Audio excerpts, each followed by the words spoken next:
I think I can do 4 things at once here. I'm going to try to still let people in. There will be a portion of this meeting where John will be introducing himself and talking about his priorities. So I think that will allow me to still do some other duties here. Hi, Melise, how are you? Please introduce yourself in the chat with your college or your affiliation. If it's not a college, your school district or community agency. So John, if it's okay with you, let's get started. Yep. So welcome to our first ECE EDU sector apprenticeship meeting for 2022. We're off to a very interesting start as usual. Past 2 years of this RJV have been a roller coaster. So I'm excited that all of you are here. We actually had a really good response to this meeting. So I believe we'll have even more people coming in. I'll be letting people in as the meeting progresses. So as I've been saying, please introduce yourself in the chat with your name and affiliation. And we have about from 2 p.m. to 3 p.m. for content. We've left some time for questions. John and I can both stay on if there are any questions or if you have specific input or want to spend some time. So we've left some time for that. And if not, then we'll conclude whenever the questions start ending. Hi, Alea, how are you? Good to see you. It's Old Home Week today. Good to see you. So we have a lot of the folks representing kind of the core of our ECE EDU sector and interest in apprenticeship right here on this call. And I'm not going to spend too much time. Hi, Paul, how are you? If everyone can introduce yourselves in the chat. And what I want to do, I will start off with an introduction for John Dunn. I don't want to say John Dunn is replacing Adele Burns because no one really replaces another person.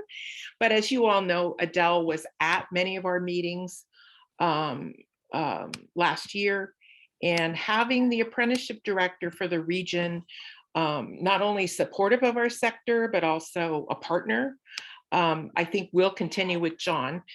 I know we'll continue with John. So I want to make sure you meet him. And I want to make sure he has time during this RJV to talk to you around about his experiences, his role as the apprenticeship director, his role at BACCC. And then the things on here, then we're going to switch to a little bit of sector kind of drill down around some of the things happening in our sector right now.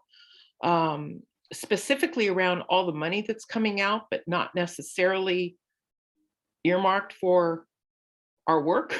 So we have a little bit of conversation time planned, some announcements, and then John and I will, as I said, can both stay on at the end if you have some specific questions. So I'd like to give some time to John. Right now, John, if you would like to introduce yourself. You bet. Thank you. So thank you for letting me come and hang out with my educator friends. Just kind of a quick background. I was actually a high school teacher for 10 years doing career tech ed and special ed and social studies and coaching some sports and stuff like that. So I come from that K12 and community college world, and I went to Delta College. So I love community colleges just personally. And both my kids went to community colleges too. But this particular, early childhood ed is something that's very important to me. My mom was a kindergarten teacher also.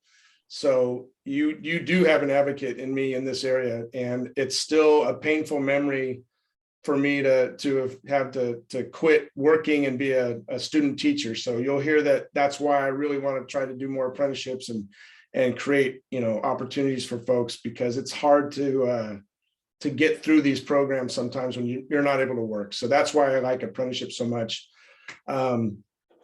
My last couple of years, I've been with the labor agency working on an apprenticeship, the chancellor's office handling the apprenticeship portfolio, and the Department of Education too. So it's all education, and I'm really, really happy to be back with educators, more than I expected. So that's kind of me in a quick nutshell.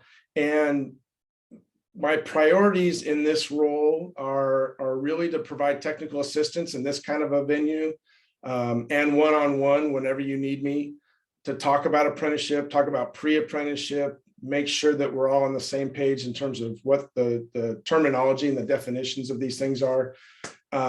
And for you to bounce ideas off of me. Just as I was getting warmed up, I got 3 emails from assorted folks that are figuring out who I am and where I am, to bounce some ideas off of. So that's what I want to do. But I also want to create consistency across the region, when we talk about apprenticeship, when we talk about pre-apprenticeship, and that we're all kind of on the same page, and we're working, in the same direction, not against each other.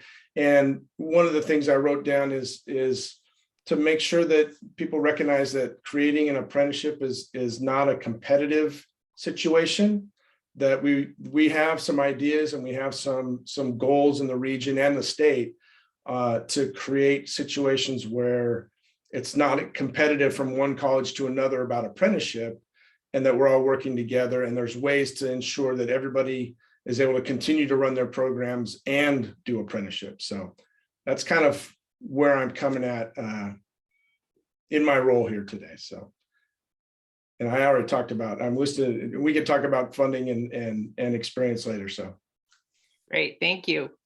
And we did have some ideas that have been floating around, which we'll kind of drill down into in a minute.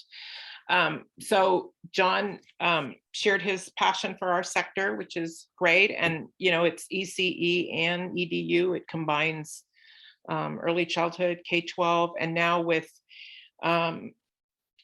the governor's proposed budget, as well as existing with the implementation of transitional kindergarten, as well as a significant expansion of after school and existing childcare, where our sector is just hopping, but it's hopping in interesting ways. So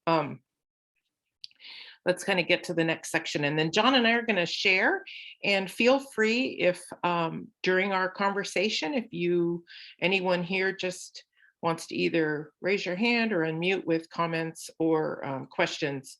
We have most of us on this call know each other, so just feel free to contribute. So let's get to funding opportunities. And I know John has made some kind of recent inquiries around funding. We will stay on top of it for you all. But as we kind of discussed prior, the high road training partnerships were supposed to come out January 2022. And we did have at least interest in our region to develop one, and I was willing to kind of work on that effort. So we're still waiting to see what the application says and if that makes sense. And again, a high road training partnership is basically employer driven, and would be the first HRTP in our sector in the state. So we'd kind of like to, at least keep that as a possibility. John is going to talk about some of these specific funds in a moment. I just want to reiterate that we did have some teams, and some of you are on this call right now, interested in CAI grants. And we had teams coming out of West Valley, Foothill, Chabot, Skyline, City College, Santa Rosa, Cabrillo, Hartnell, Berkeley, for either expanding or applying for CAI. And John's going to talk more about the 3 rounds that are going to be available in 2022. And if, we haven't heard anything about this latest round, but it should be announced soon. I do want to announce to the group that Shani Weber, our CTE Vice Chancellor up at the State Chancellor's Office, has announced that she will be leaving. And I'm only announcing that because in the context of our work, that could delay some decisions being made. I've heard that it's within a month that she's leaving. So stay tuned. I don't know any more than that, but Sometimes when leadership changes, things get delayed. So, I want to spend some time talking about CDE. I think after, John, maybe you can look at the CAI and Paya and your federal grant that you had announced prior, and then we can come back to CDE and Excel. Oh, you're muted, John. I'm muted, and then my space bar didn't do it. Yeah. It's not, I'm on a Mac. So Paya is the Partnership to Advance Youth Apprenticeship, and it's a partnership, and with New America being the kind of the lead on it, but Jobs for the Future, JFF, JP Morgan Chase Foundation put money in. Irvine Foundation is adjacent to it and working with Paya also. And they created that about 4 years ago to emphasize bringing younger people in the K12 world really into apprenticeship. And when you think about a youth apprenticeship, our dual enrollment pathways are exactly where we might want to start if you can create an apprenticeship or an opportunity for a young person under the age of 18 to work. And I know Joy is on here, and she can tell us all about her project, even today or some other time. Joy is an expert. Yeah, and it works. So in manufacturing or automotive, places like that, you may not be able to have a high school student actually participating in a real apprenticeship on the job, learning, earning money, but there are plenty of other pathways where we could do that. And this one is exactly one of those, that it's already working. And we have so much more funding coming out, and it's interesting, thinking about after school and all the different places we can do this.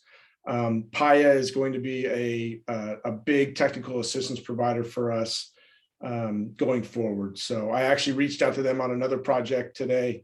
And so I want to bring them in. Joy is already on board, but I would love to see this expand and get more young people that are in high school starting an apprenticeship and then completing the apprenticeship at the community college. That'd be great. And that's how we want to do a youth apprenticeship. That's how we should do it. So and Joy is a partner in this sector work, and we also have some folks on this Zoom from the extended learning after school realm. I think 3 that I know of, or 4 are on this call. So later when we talk about after school, I think Paya makes sense for that sector. So I think we should have a whole meeting on that. And Joya can do the tell us about her project. Yeah, the real life. just as I came into this role, we have a pre-apprenticeship and youth apprenticeship call once a month, and New America and Paya and JFF were on that call to talk to that group about youth apprenticeship, and if we want to, maybe they can be another presenter in the future, specifically in this sector. So that'd be great. Happy to do that. Yeah. And then that's a lot of teams that might be interested in a CAI grant. That's very, very exciting. Actually, that's great because we have a model already in the area. The CAI grant, I just emailed Sean McCobb, to see if they've announced yet, and there's nothing on the website yet. So I imagine Shenny's impending departure may be holding that up a little bit. I'm not sure, but hopefully they will announce the latest awards from the December application this week, maybe, I hope. Yeah. But again, now that they've gone to a quarterly application schedule, and we can actually, Adele had a nice hand in that, so we can give her a hand from a distance now to say thank you for doing that. So now we have some dates that you can think about. And I would love, it'll be tough for the March 31st unless some people have already been digging in. And if they have, I am happy to help write language, not the whole thing. But I wrote the first RFA for that, and it's not too different than it is now. So the May 31st, I would love to target that with a group of folks And we could talk about the hub idea, and that's what it should look like, I think, is to support all of those that are interested. July 15th, September 30th, again, let's go, let's do that. Great, thanks, John. Anyone on the call, if you just want to speak up, who did apply in December? I know a lot of you were talking about it. December was a very fast timeline. So do we have folks waiting to hear? Yep, we applied. Skyline College applied, and I saw a release date of February 3rd. So Thursday, fingers crossed. Oh, Fingers crossed. Okay, anyone else? I think didn't Hartnell apply? Yvonne, did Hartnell apply? He says they're waiting to hear. Waiting, Hartnell, okay. Yeah, we applied and we're waiting to hear. Great. Anyone else? I can't look at chat and do this. I just have I'll keep peeking over there. Okay. Does anyone else of this group apply for anyone from Cabrillo? Joya, did you apply for another one? Not this round. We're looking hopefully for March. Okay. Hi, Joya.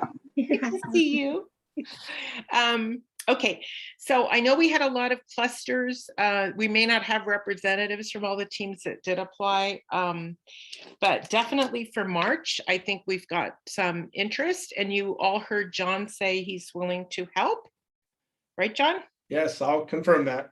Okay, so I would suggest we can set up team meetings, or you can just reach out directly to John yourselves. You all have his email. March, is coming up. So if anyone would like to meet in smaller groups, I can help facilitate that too.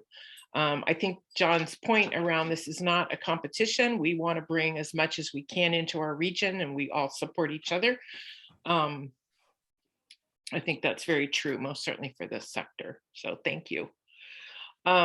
And I did put out a Google Doc in my last email. So go back to that last email and fill it out. I asked people if they did apply, if they were interested in applying in 2022 for CAI, and what if they needed help or support. So please let me know, so I have a contact with that help and support. And these are just some of the teams I know I've met with. So there may be others I don't even know about. I don't think so, but maybe. Okay, so any other news? John, is it true that Sean is now the lead for CAI, right? Yes, he is. Okay. Okay, so the old leads they're not leads anymore. Yeah, I was just on the website. Nick went over to the Workforce Development Board. So Sean is it. And I believe another woman that Nick had been partnering with is also left too. So if I remember right. So again, Sean's doing a really good job so far. He's a quick learner. This is all new stuff to him. But I'm happy to help him learn more. Yeah, good. Especially about our sector. It kind of confuses people sometimes. Okay, John, do you want to talk about the federal funds, the DAS funds? Yeah, we're in that grant fatigue kind of time frame with this one too. So there are some federal funds that were given to the state through the Division of Apprenticeship Standards, the DAS, and they finally released that application, and that's due March 30th. The good thing for us here is that none of us can be the fiscal agent in the community colleges. The official applicant has to be a Workforce Development Board, but that's okay. That just means that they get to be the front. If you have a Workforce Development Board that you work with, I just got an email about a community health worker one, but it would be interesting to see who in the region, which workforce board or has this kind of a focus, maybe. If they do, I don't know. So that's $7.5 million going out. It breaks down to about $5,000 per apprentice. If you're looking to bring in 100 apprentices, make sure you ask for enough money to do that. And that's through the Division of Apprenticeship Standards, it would be a state registered apprenticeship, but also end up being federally approved also. So that's good for folks in our world that may leave the state and go someplace else. They can at least take this apprenticeship completion certificate with them to show that they've completed a legitimate program. So. Great. Do you, since you mentioned workforce development boards, and that is kind of a conversation item later on in this call, I think we are starting to move the needle with bringing awareness, but I would like to kind of talk to you a little bit during this call around ensuring that workforce development boards, our local workforce development boards, prioritize our sector. Sometimes they don't, and it's either, I don't know, the reasons are all different, but it's either living wage issues or something else. Yeah. But I think we all may need some help in really working with our local workforce development boards, since they are so key to kind of opening up some of this funding and really ensuring that they understand that childcare is an infrastructure item, and really a segment of this workforce cannot go back to work unless they have dependable childcare and staff. And also that teachers are infrastructure for all of our sectors. So we don't do too well if we don't have good teachers. So we can talk about it more, but I think we have some work to do even locally with our workforce development boards. Yeah, I just gave myself a note to see if we have one good workforce development board that could maybe shine a light on their concerns. And I know it's usually around, living wages. But my response to that a lot of times is those entry-level positions lead to much better pay later on. Randy Wolf beat that into my head pretty well. And I agree with her. This is a pathway, and sometimes that entry point isn't as well paying as higher up. But if we shove this back towards younger people, that wage is actually pretty good for a 17, 18, 19-year-old that may still be able to live at home a little bit and have some support. So I'll give that note to myself, and I'll see if there's a good one around that we can talk to.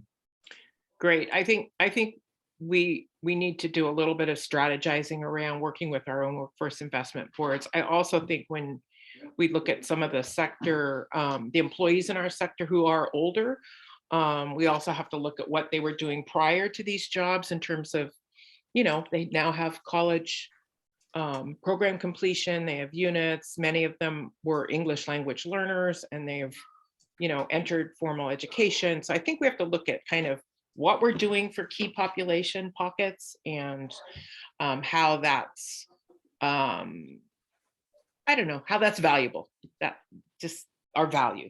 So, okay. You were going to talk a little bit about intermediary, and then I wanted to go into CDE a little bit. Okay.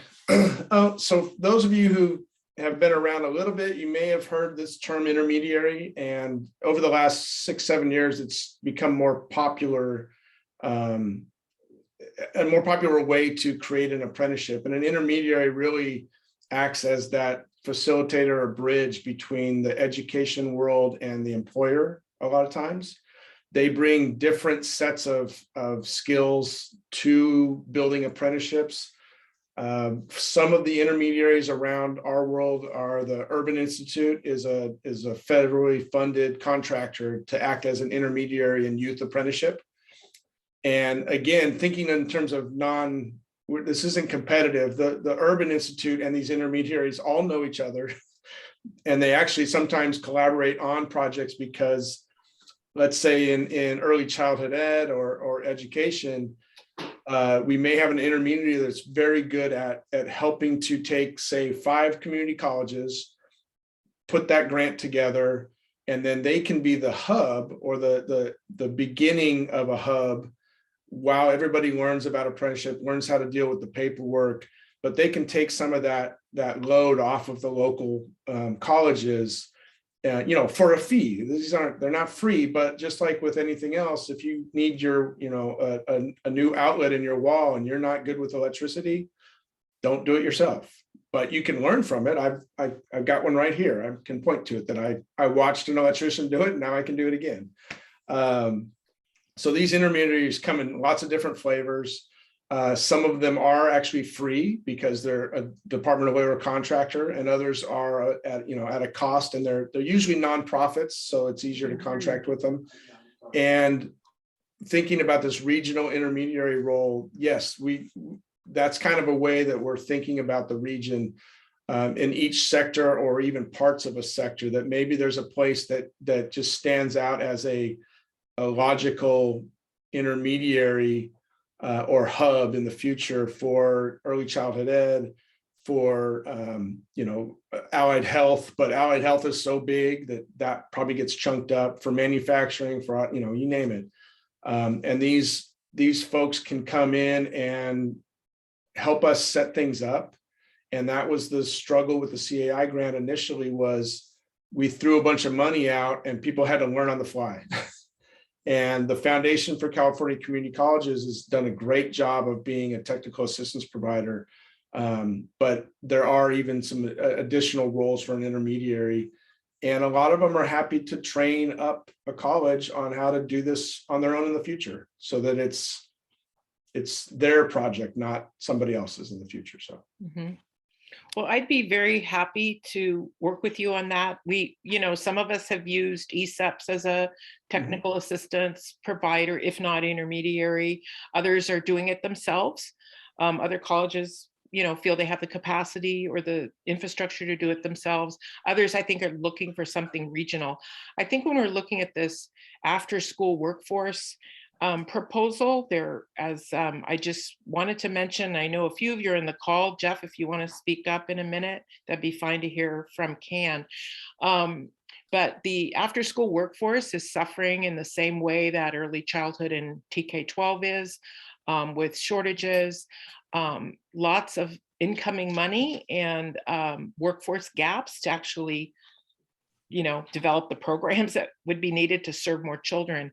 So they have prioritized apprenticeship as one pathway that might help with their workforce issues. And I think this is one area for those of us colleges on the call where we have school age classes, we have relationships with our after school providers. We know that we're serving this population already. We also know a lot of school age providers are interested in K12 teaching.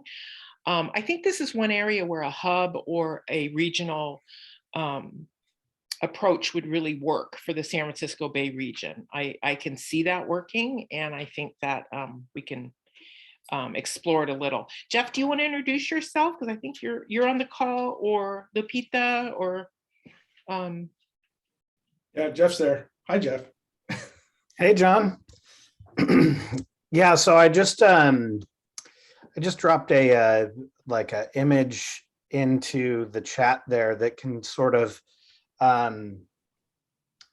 demonstrate a little bit of our vision here. And I think that with the expanded learning in the child care workforces, right, like we've been struggling for a long time in terms of recruitment, retention, turnover, etc. And meanwhile, we also know that we have a workforce that desires to, like you were mentioning earlier, John, right? Like that might want to enter into and gain great experience in the expanded learning world, and also may have aspirations to be a teacher or to join another human service sort of profession.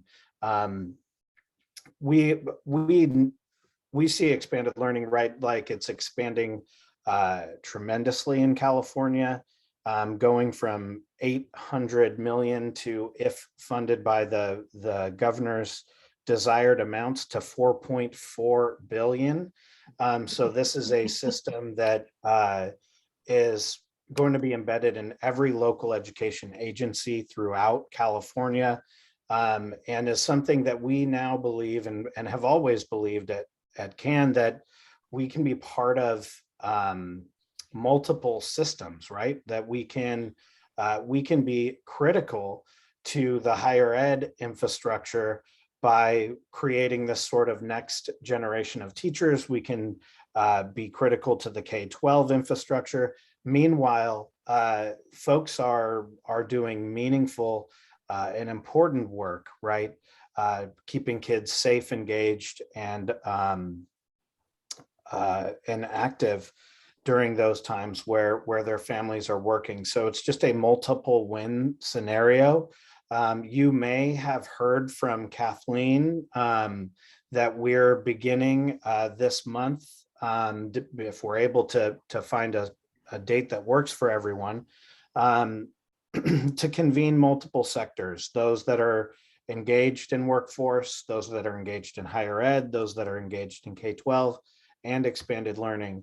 And we're going to begin to sort of look at what this could look like in terms of creating models for high school students. That could be credit bearing, internship, apprenticeship, and similar for college students, and how we might be able to use some of the Foundation for California Community College workforce resources, such as an employer of record service, to help sort of make those things happen and potentially, right, create that sort of intermediary level support for expanded learning apprenticeships and pathways. Great, thank you, Jeff.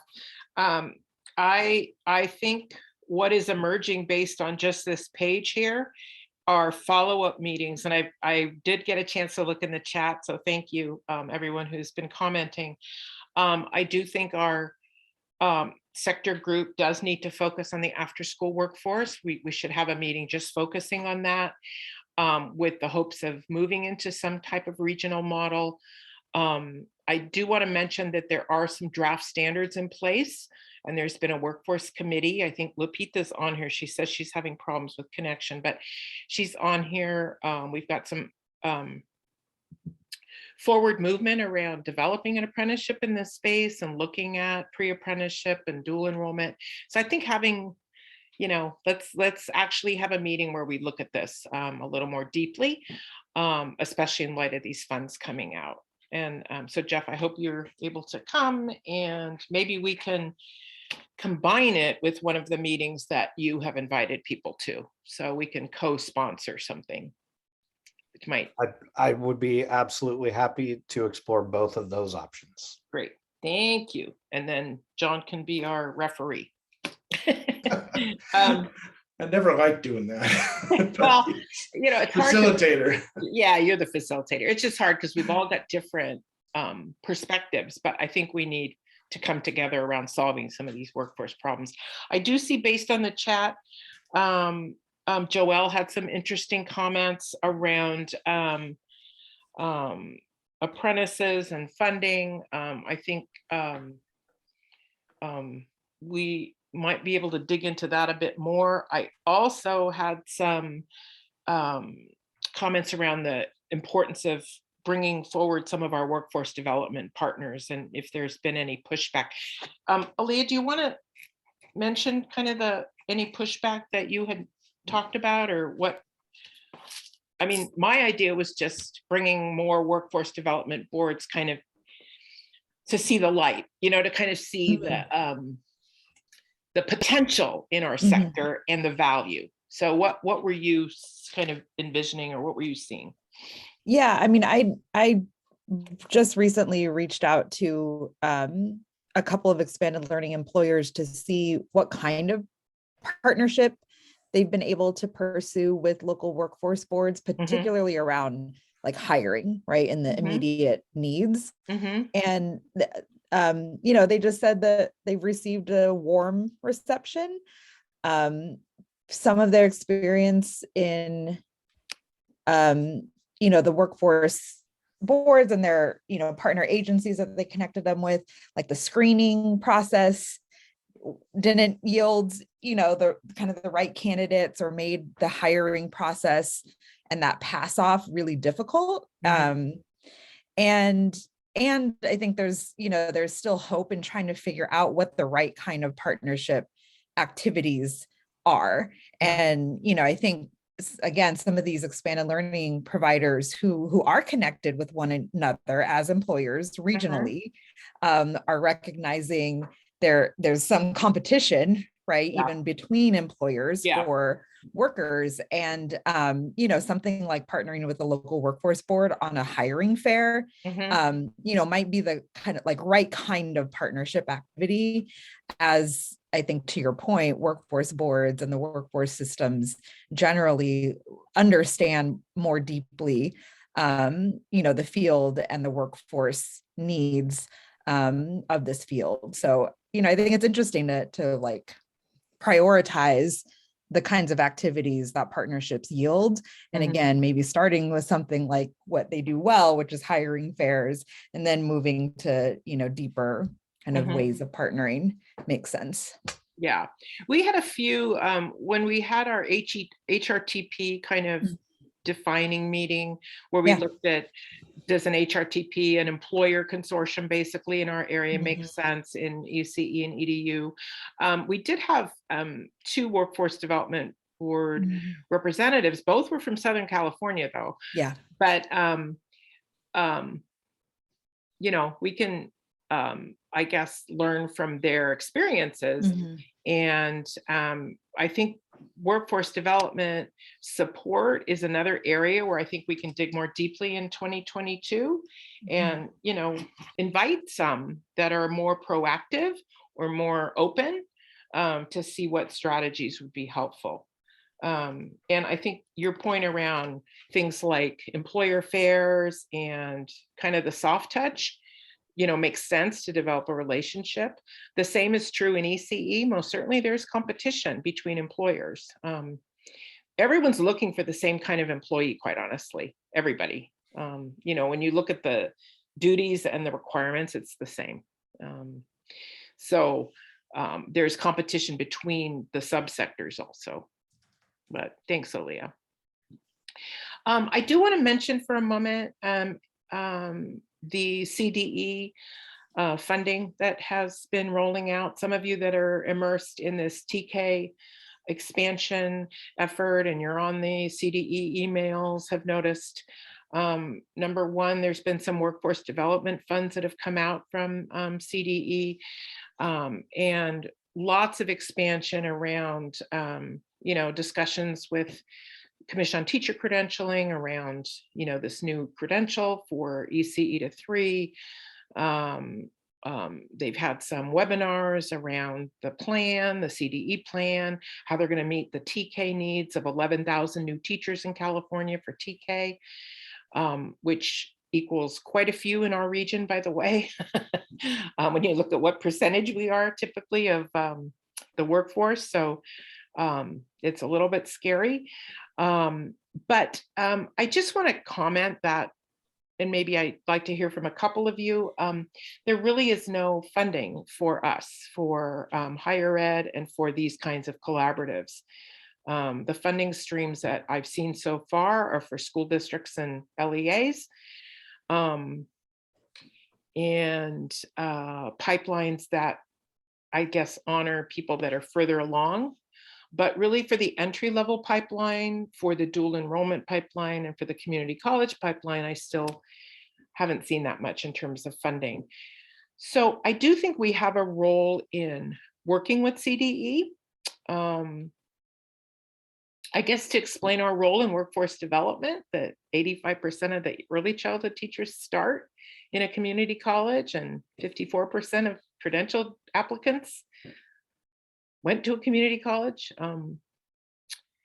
I guess to define our role in the teacher preparation engine, and then really look at how funding is being distributed. John, I think you may have some input. I know you have worked on some segments of this before. Yeah, a lot of my connection points at CDE are in the career and college readiness division. That's what it's still called. I can't remember. But and I know that Jeff connects more with Michael Funk in that division. And then there's a third division, it sounds like. So there's 3 touch points, it seems like, at CDE, which makes it difficult. But from the career tech ed side, Pete Callis is the division director, and he is a big advocate for apprenticeship and youth apprenticeship. And because they've worked on so much work around pathway development on the career tech ed side, there's a natural spot for that to happen there. So he and I are communicating off and on. But it's a multi-division effort at CTE, I think, and because Pete doesn't have the chunk of funding that maybe Michael Funk has.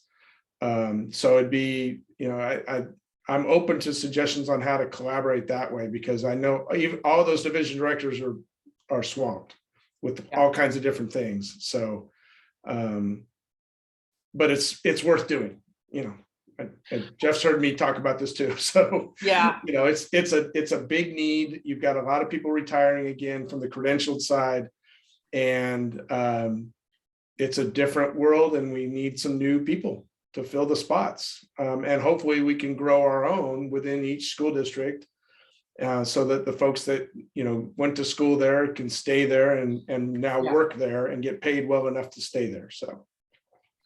Well, I think that's, for me, that would be another topic for one of our meetings would be, I don't want to say I don't know how to word this, but it's really to look at CDE in total and improve the relationship between, I think, our workforce pathways at the community college level and dual enrollment, and almost insert ourselves based on our importance into some of the planning. I think the Pete Callis, I think also Michael Funk for the after school piece, and I think Sarah Neville Morgan for the early childhood and TK piece are all experiencing workforce gaps and are making plans to fill those gaps, but how they include CTE pathways and pipelines, it's not coordinated, and it's very different. Anyone else have comments? I know we've got some ECE folks on the webinar. Also, you've probably seen all the emails and have been on some of the webinar chats. You've probably seen all my comments on. I make comments on every webinar I'm on, but I'm like, where's higher ed? Community college pathways. Are you forgetting us? So I think any input, comments around CDE and improving relations there, or observations? I just wanted to comment that I go to the monthly or bi-monthly successive meetings for CTE. This is for the county offices of education across the state of California.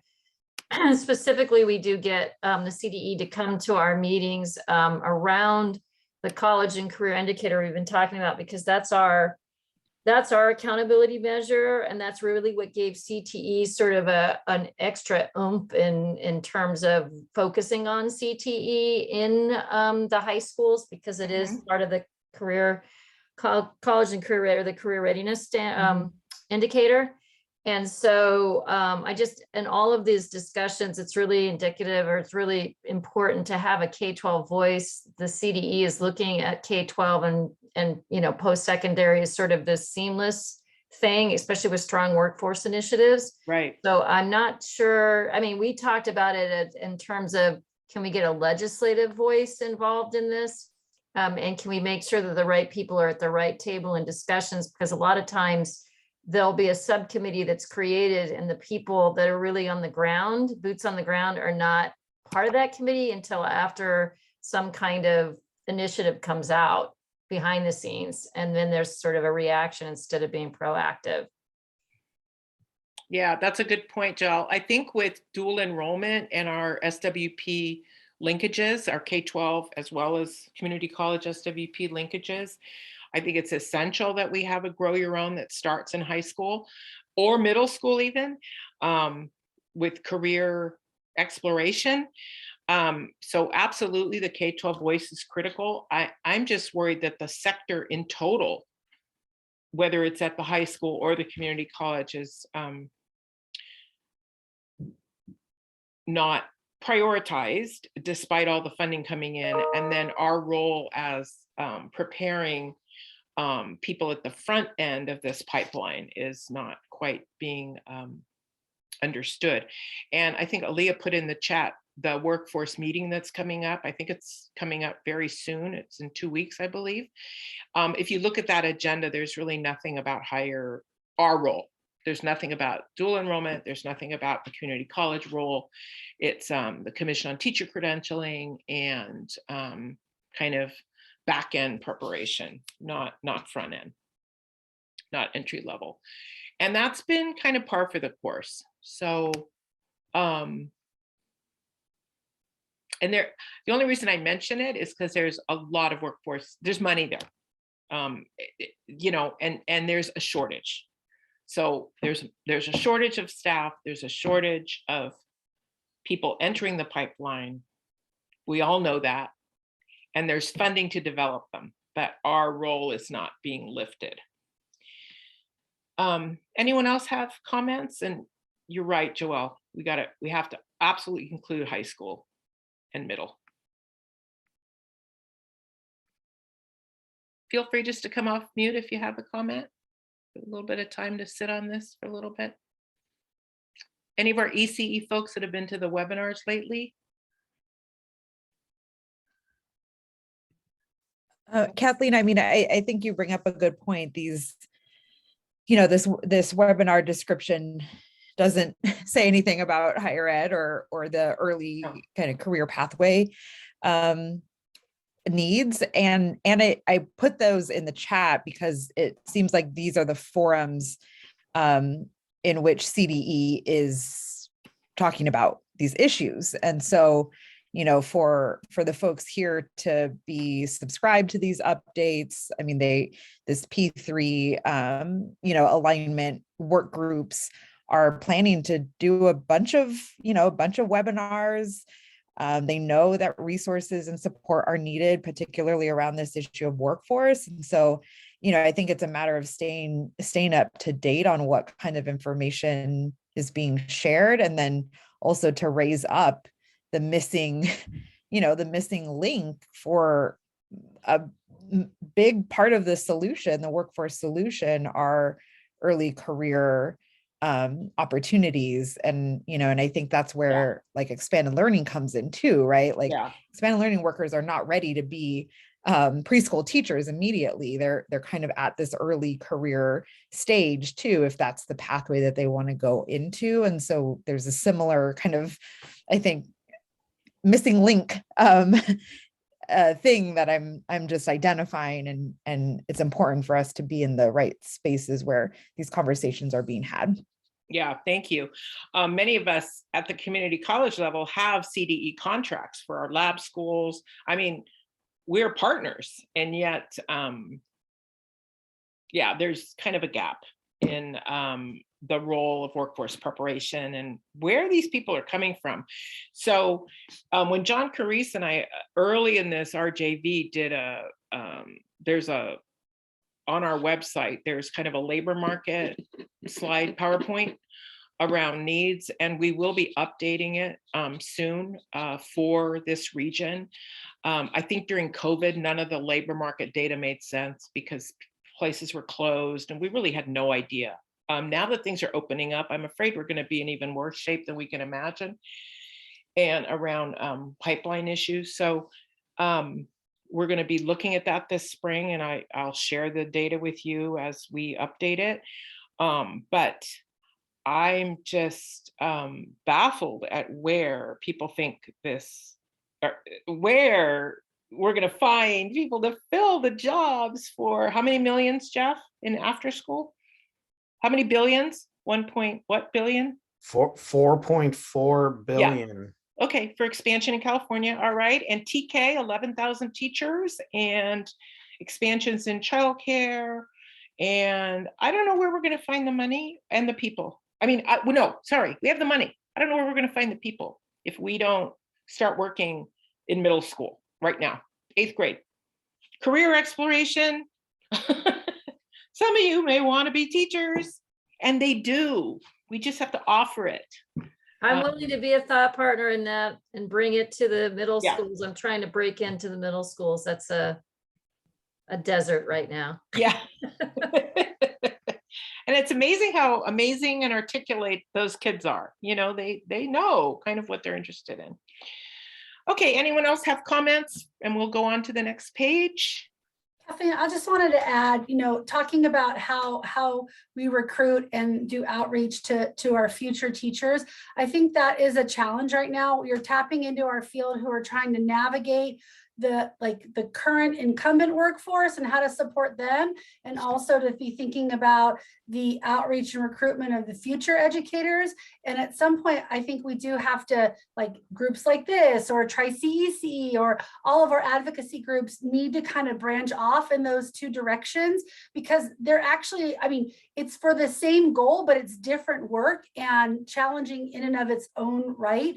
And I think, because I'm a direct contractor, because I'm a faculty member and I work on both sides of it, I think the incumbent workforce right now for me is a priority, because we're completely just left out of the conversation. There's a ton of money coming to how to train future educators, but there's not a lot of resources right now that are really addressing how do we get our folks with associate teacher permits or 12 units to bachelor's degrees and into TK credentials. I know that there's that work happening, but it's not happening, I think, with realistic expectations of the lift it's going to take to get our incumbent workforce. And I'm not talking about the folks who are going to retire in 5 to 7 years. I'm talking about like our new teachers that are coming through community college who don't see bachelor's programs and credentials in their immediate future in 5 years. So,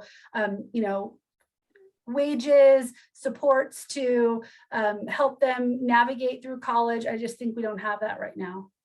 We don't, and that's why apprenticeship is so critical, because it adds some validity, I think, to the wage issue, as well as creating a structure that's better understood in the workforce world.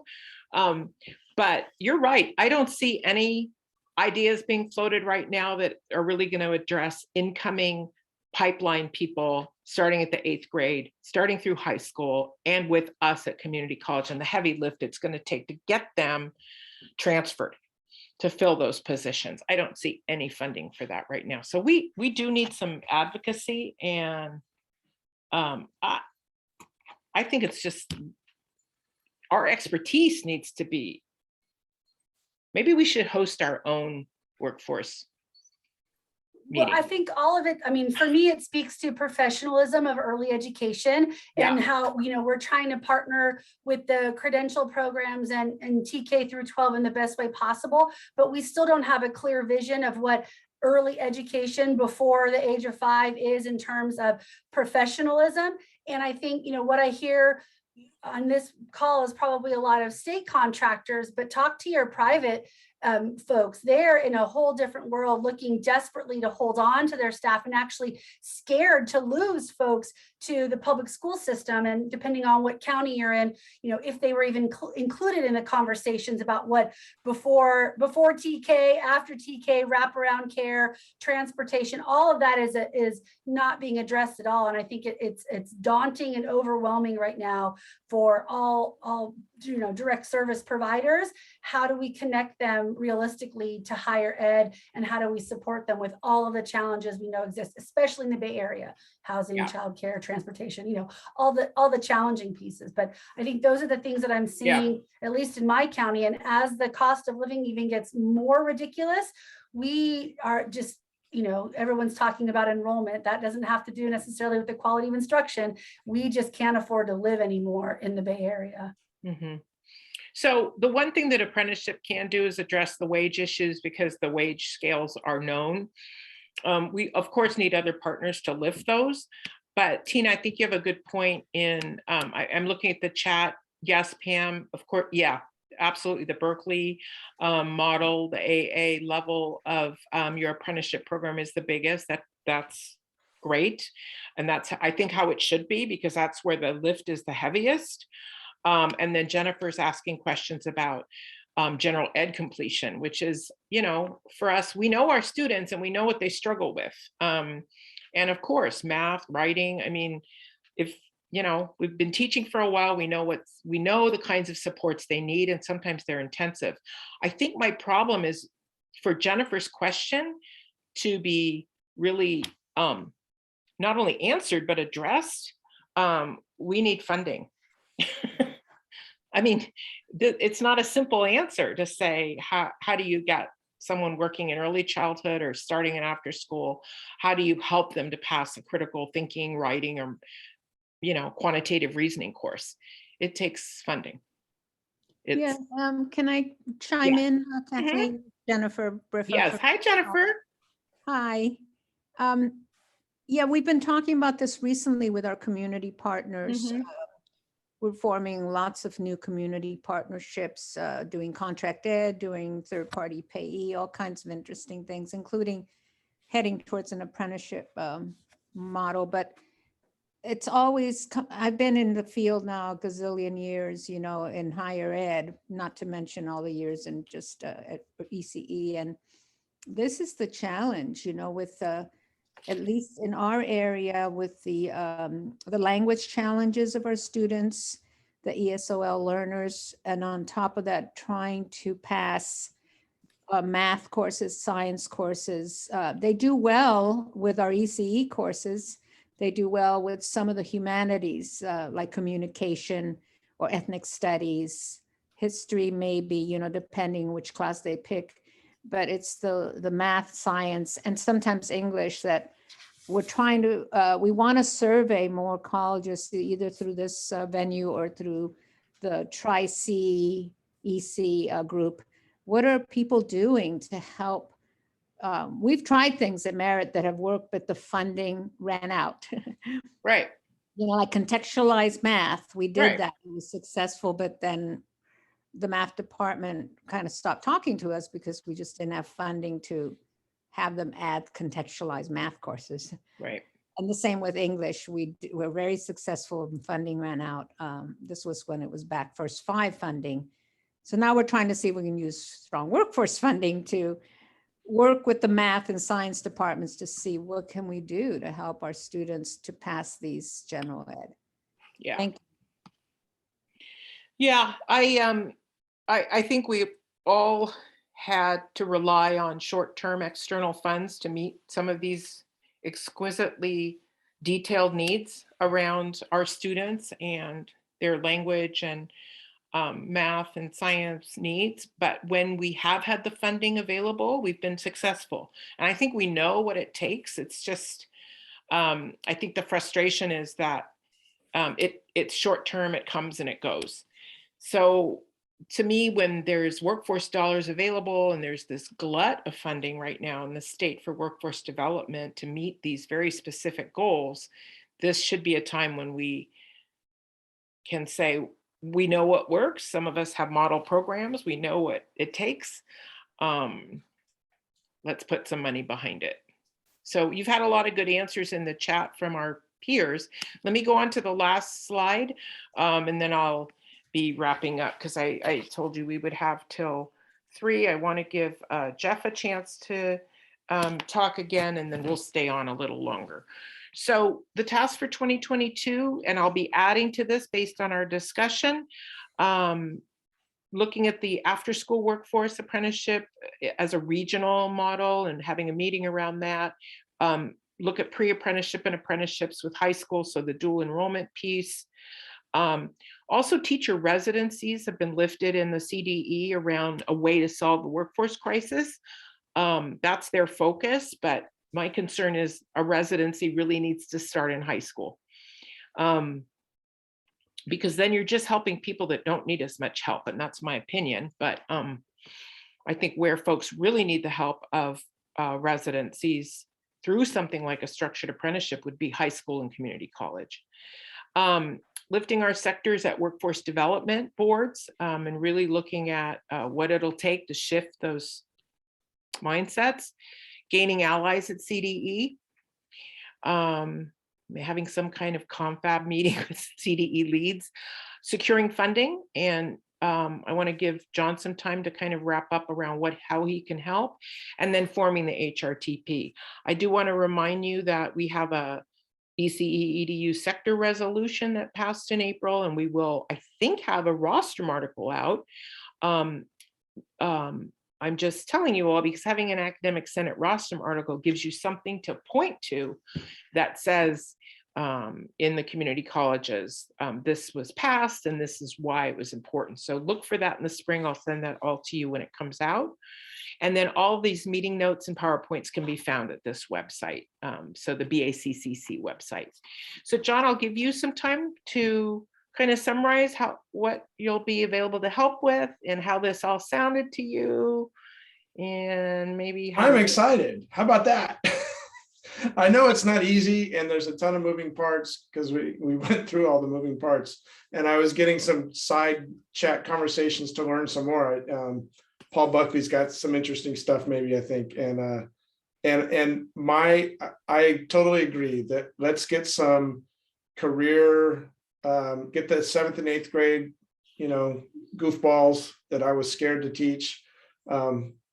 Let's get them in the classroom. Let's get them seeing how this works. Let's, and not to, in Switzerland, they call it sniffing. They send 12 and 13-year-olds out to sniff around and see what they like. And there's a German word for that, and I don't know what it is, but they told me once. So when we look at the Swiss apprenticeship model, that's what they do. And let's figure out a way to pay those kids a little bit, or beyond just some pizza maybe, but make it legitimate, make it real. And I didn't go into how an apprenticeship works and things like that, but there are standards and student learning outcomes essentially in an apprenticeship that's our language. But let's connect those experiential things for a 7th and 8th grader and have them be able to check a box and say, I experienced a light touch of this big academic student learning outcome later on, so that they start to create a portfolio too. So that's in the back of my head also, that if we're going to do this, let's make sure that we connect all of those student learning outcomes and apprenticeship standards all the way back to the 7th and 8th graders and the 9th graders and the 10th graders, so they can digitally, not on paper, develop a portfolio that they can take with them. And essentially, if they walk into a pre-apprenticeship later on, they get credit for prior learning. They get credit for that, so that they don't feel like they're having to go through something all over again. So keep that in mind. And I am just here to help. If you've got, I love crazy, wacky ideas, and I love making, connections and connecting dots. And I've had a funky enough experience in life and education that you'd be amazed at what weird, funky connections I might be able to make. So let's figure it out. Sounds good, John. It's good to hear your enthusiasm and your experiences jive, I think, with ours. Mallory's on the chat also. Hi, Mallory. She's our dual enrollment partner. I think she might have just stepped off, but she's interested in looking at what we've been talking about, not only high school dual enrollment, but I agree. I love the sniffing idea. Absolutely. Although it reminds me of another aspect of pre-adolescence, but I'm not going to go into that. Tracy Burt's on this call from City College, and she coordinates the apprenticeship program for City. She'll laugh because she and I both taught the same courses when I was at City College. We had high school dual enrollment students in the summer, and I remember getting a journal review from one of my high school students who said, basically, the last thing they would ever want to do is be a teacher after this experience. It's way too hard, but what they've learned is they should be nicer to the teachers they have. And I thought, if that's all we do, oh man, that is a really good outcome. Because we've brought a little bit of career awareness into this job. So thank you all, and thanks all for your chat and your comments, and I'm going to also save them. And this PowerPoint as well as this recording will be on that website. I've written down your ideas. We've got about 5 more minutes before we're going to move to just having a conversation. John and I'll stay on for a bit. Do any of you have some comments that you haven't shared in chat you'd like to come off mute and just share? Real quick, as they're doing that, Tracy said mentorship's crucial, and I put a link to a mentor guide for youth apprenticeship in there. So click on it, quick like, or email me. Oh, great. Thank Okay. you for that. That looks great. Thanks, Thank Kathleen. you. Thanks, John. Thank you. Good to see you, Paul, Nicole. Thank you, Pam. And Pam and Joya have this real world Berkeley experience. We've already featured them. Tina and Tracy are slogging through actual real world apprenticeship issues in our region. And we've got a couple CAI grants we're hoping we hear about. You'll all get emails as soon as I know anything. Any final comments? Nope. Nope. Anyone off mute? Nope. Okay. All right. Well, thank you so much for being with us. We will have another meeting. It is February, although it feels like January. So in about a month, you'll be hearing about from me about one of the topics that we've discussed today. And John will be keeping us informed about funding and grant resources. And thank you all. It's been great seeing you. Happy 2022. Happy Chinese New Year. And we'll see you soon. And John, you and I can stay on if we have any. Yeah, I'll hang out. Thank you. Hi all, thanks for doing this. Thank you. Edge.